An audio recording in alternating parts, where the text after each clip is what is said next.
Okay, we are rolling into Tuesday, burning into the week, and we're starting off the kind of like official start of the week at a baseball field. What are we doing out here, Kyle? We're going to tell them.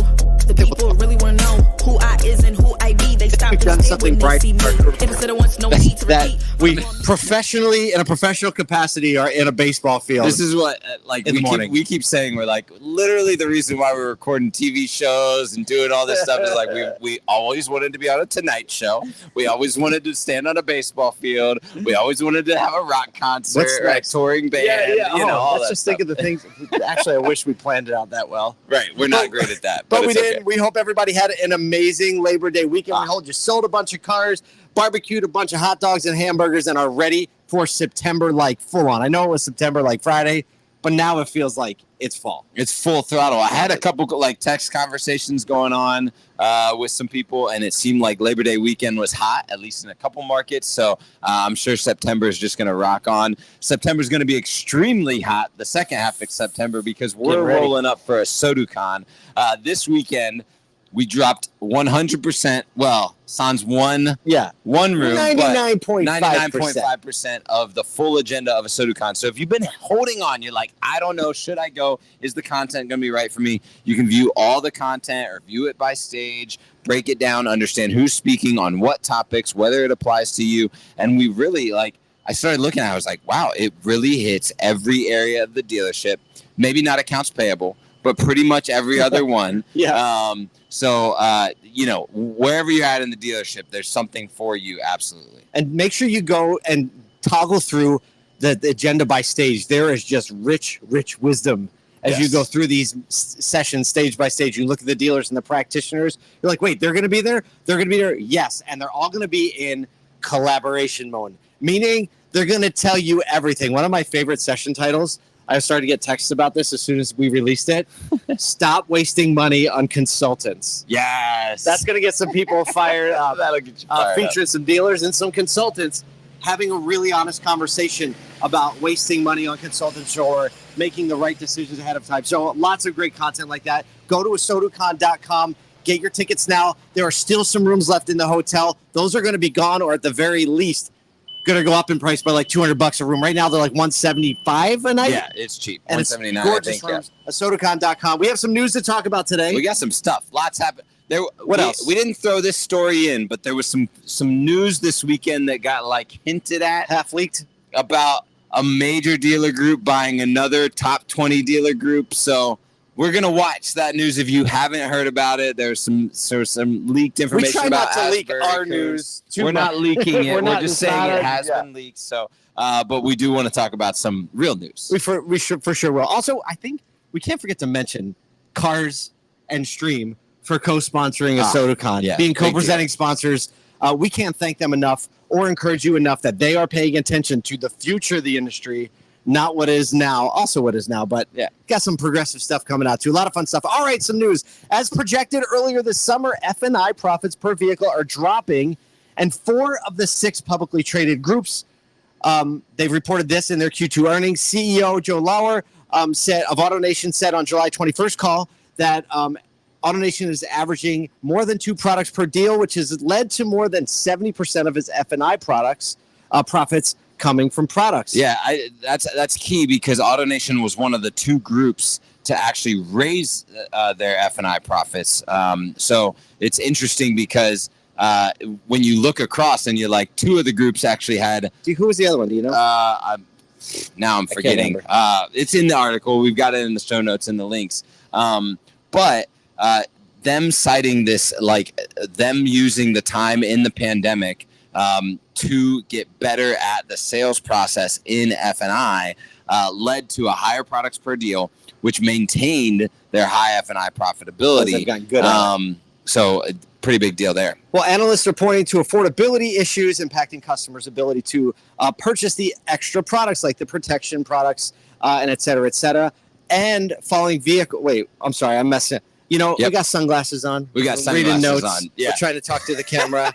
We're at a baseball field in the morning. So the heart of the article is hey, the majority of these groups, and we're seeing across the country, the drop in F&I penetration and F&I profits. Everybody's out of money. because of there's affordability issues. But the other thing is that as vehicle prices are dropping, you're seeing less and less margin in rate revenue. Right. And so you see those minor declines. There's still projection of minor declines over time.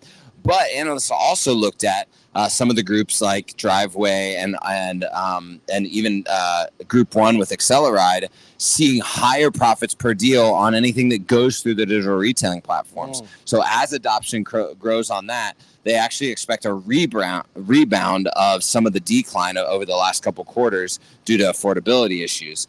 So something to watch out for. I would definitely say, like, if you're looking at this as a dealer or dealer group, you are dialing in on your processes for sales to look at what AutoNation has done on products per deal, a crazy products per deal at over 2, which typically you see in that like 1.5 range at a dealer or dealer group. And then also looking at what is your digital retailing process and how many people are touching that digital process in the showroom and online. It's so funny. The conversations of the basics started at NADA and they've kind of died down. And this is an indicator that like actually just doing the basics right and focusing on that is going to help you weather all the ups and downs and the uncertainties that are coming our way. Speaking of uncertainties that are coming our way, I don't think we have a segue button because we don't have our button with us right now. But as the strike rhetoric between the UAW and Detroit's Big Three keeps heating up, many are working to learn more about this figure, this Shawn Fain, who all of a sudden this guy has been the feature of a Wall Street Journal article, like on the main site over the weekend, not just the auto section. Everybody's paying attention. So we thought it'd be good to give you a little background from that article and some things that we found interesting. So basically, he grew up in a politically active family. His father was a policeman. His mother was a nurse. He remembers hammering in picket signs because they were very politically active growing up as a kid. So this is kind of home territory for him. Turf, Started his career as a union electrician for Chrysler, and he actually carries one of his grandfather's pay stubs. It's a Chrysler pay stub from the 1940s. Keeps it in his pocket. I think I saw it was like 39 cents. That's really something crazy. It could have been maybe $39. So he was the first candidate in 70 years to upset the incumbent president in the UAW election. I didn't realize that. He won by less than a 1% margin, and in 70 years, the incumbent has always won. One of the reasons people say for this is because several of the previous UAW presidents are in prison now. So there's a little bit of motivation for people to get a different look. And so he references Walter Reuther, a 1940s union boss. He's been influenced by John Lewis, civil rights figure, basketball coach John Wooden. Everybody who hasn't been influenced by John him. Wooden is like everybody's like, John Wooden, of course. So basically, he had this little moment in a rally when he said, "How far are you willing to go, right, to have your voice heard?" And then he started playing Eminem. Turns out he is a huge fan of 90s hip hop. I wouldn't have called that one. Definitely wouldn't have called that. If you just look at the man, you're just like, that's not a 90s hip hop guy. Not at all. But actually, probably from the 90s, you see him. He's got really long hair. Right, exactly. He's going full grunge mode. He watches Ted Lasso. And here's probably the one that fits the best. He owns a placard, sits on his desk, says, and we quote, "I don't sugarcoat that. I'm not Willy Wonka."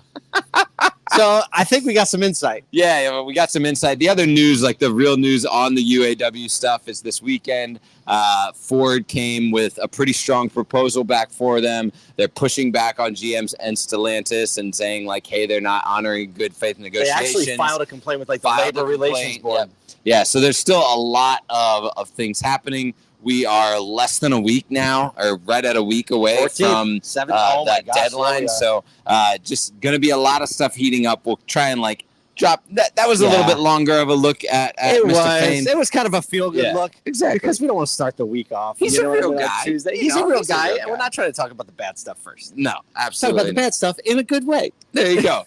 Well, speaking about bad stuff in good ways. I don't know. Okay, we'll take that. We'll take that. Some tech billionaires have been planning a city with big promises outside of San Francisco called California Forever. You can click the link in the show notes to go take a look at it. But the website for the city contains a bunch of images that are not even artist drawings. It looks like they are clearly made by AI of a real walkable town with a community focus outside of San Francisco. It's really close to the Air Force Base there. But I thought it was intriguing as I looked at the article that The Verge put out there, that all of these, massive billionaires and all in the tech space are kind of moving outside of the city to create this environment, like a reboot. And it's a reboot. It's really interesting. We're starting to see many more. This is like the third or fourth story we've run over the last 6 months of communities being planned to build deeper community, right? To actually like put people in places where they can be in a walkable city, revitalize the city. And these were the two really, really interesting things. There was a particular note in the FAQs that I was interested in. That they are going to press hard on redefining and redeveloping the road and highway infrastructure around there. Which, if you look at all the other planned communities that we've talked about, they've kind of like removed. Walkable, yes, right? It's all walkable, rideable, right? No cars. Yeah. Right. So they're leaning into that. The other piece was they were talking about job growth and that they want sustainable jobs and they want jobs to be available, but they particularly cited trade education as a piece that they want to lean into. You can't build a city without the trades. Exactly. Friend. So all of the trades, and not just like creating career paths for tech growth, but understanding that service-based industries were really important. So really interesting. And I think like, hey, if I'm an auto dealer in San Francisco, I'm probably ringing some people up. You got to have some cars that'll probably be EV only almost. Exactly. Wouldn't that be interesting if you made it EV only? It would be interesting. I think one of the best strategies in this entire plan is to name it after what could be a potential Taylor Swift collaboration, because California Forever just sounds like the next Taylor Swift hit. It's just a full album, and then they can get the whole thing going. She could have a little spot there. But we'll see if this works. A lot of these planned communities have happened with billionaires stepping in, trying to change or reset the status quo. That is really the result of like what just happened because of policy and because of all these things. So for them stepping out saying, no, we're going to try to do it separately, set it up in a new way, we'll always see. Yeah. Right. Apparently, the guy who I can't remember his name, young guy who founded this, it took city officials several years to figure out who it was that was actually buying up all the land, around the city. They didn't even know who it was, but he's basically back here being like the Asodu version of the city planners. He's like, you over here, over here. We'll let them know we're doing it in a minute, but first we need all of us to be agreed. So, I mean, I think that's all we have for Tuesday. We are on the set actually of More Than Cars episode 4 that we're filming today. And Mohawk Chevrolet, you can roll the end. Is it already rolling, Maestro? There you go.